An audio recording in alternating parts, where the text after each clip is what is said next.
जय हिंद। आज की जो जानकारी है उन तमाम शिक्षक शिक्षिकाओं के लिए है जो कि सक्षमता परीक्षा प्रथम में उत्तीर्ण हो गए हैं और वो काउंसलिंग के इंतज़ार में थे कि कब उनका काउंसलिंग होगा, क्योंकि आप हम सभी जान रहे हैं कि काउंसलिंग के उपरांत ही नए विद्यालय का विभाग के द्वारा चयन होगा, फिर आप हम उसमें पदस्थापित होंगे तो विशिष्ट शिक्षक के रूप में कहलाएंगे। तो मैं बता देना चाहूँगा, जैसा कि आज आप लोगों ने देखा होगा दैनिक समाचार पत्र में कि जल्द ही विभाग आप लोगों का काउंसलिंग करवा रही है। अच्छा, एक सबसे बड़ी बात है कि पहले बात था कि यह राज्य स्तर पे यानी कि पटना में इसका काउंसलिंग होना था, परंतु विभाग ने इस बात पे भी काफ़ी सोचा विचारा और उन्होंने यह निर्णय लिया है कि अब जो काउंसलिंग होगा वह काउंसलिंग अब जिला स्तर के मुख्यालय पे होगा। तो एक बहुत बड़े भीड़ से हम लोग बच रहे हैं, तो हम लोगों के लिए तो ये खैर बहुत अच्छी बात है। दूसरी बात है कि हम लोगों का जो परीक्षा हुआ था सक्षमता परीक्षा प्रथम, उसके बाद जल्दी ही हम लोगों ने सुना और देखा कि विभाग सक्षमता परीक्षा द्वितीय बाद में तृतीय इन तीनों परीक्षाओं का जब एक बार समापन हो जाता तो फिर सबों का एक साथ काउंसलिंग होता और काउंसलिंग होने के बाद पदस्थापन होता।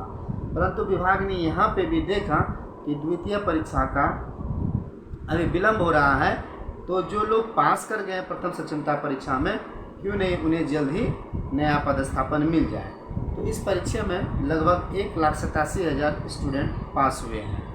तो अब जैसा कि मई का महीना है तो एक उम्मीद किया जा रहा है कि इस महीने के अंत में या जून के प्रथम सप्ताह में आप लोगों का काउंसलिंग का डेट जिला स्तर पर निर्धारित कर दी जाएगी। जब आपका काउंसलिंग हो जाएगा, काउंसलिंग होने के बाद आप लोगों का पदस्थापन सॉफ्टवेयर के माध्यम से पटना से होगा। पदस्थापन का सारा प्रक्रिया पटना स्तर से होता है राज्य मुख्यालय से, परंतु काउंसलिंग जो है वो जिला मुख्यालय से होगा। और ये आप लोगों का जो पदस्थापन होगा इस पदस्थापन में अंक जो कि आप सक्षमता परीक्षा में प्राप्त किए हैं यह बहुत मायने रखता है।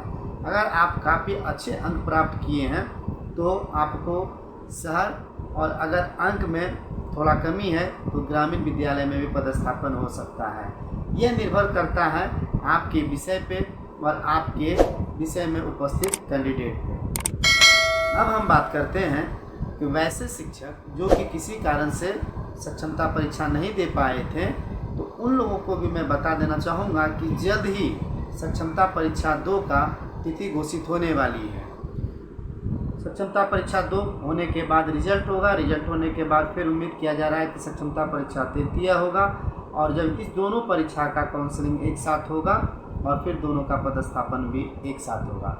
तो खैर यह बात की बात है। अभी जो ताज़ा खबर है यह उन लोगों के लिए है जो कि सक्षमता परीक्षा उत्तीर्ण हो गए हैं और जो इस आशय में है कि हम लोगों का पदस्थापन कब होगा। जैसा कि हम लोग जान रहे हैं कि अभी आदर्श आचार संहिता लागू है, जिस वजह से कई एक कार्य विभाग अपने मन से नहीं कर पाते हैं, और किसी भी कार्य को करने के लिए जो मानव बल की आवश्यकता होती है वो अभी कमी है, क्योंकि सारे लोग अभी चुनाव के कार्य में लगे हुए हैं। तो जैसे जैसे दिन अब नज़दीक आ रहा है तब हम लोगों का धड़कन बढ़ रहा है कि हम लोगों को अब कौन सा स्कूल मिलेगा, अब वहाँ का क्या माहौल होगा।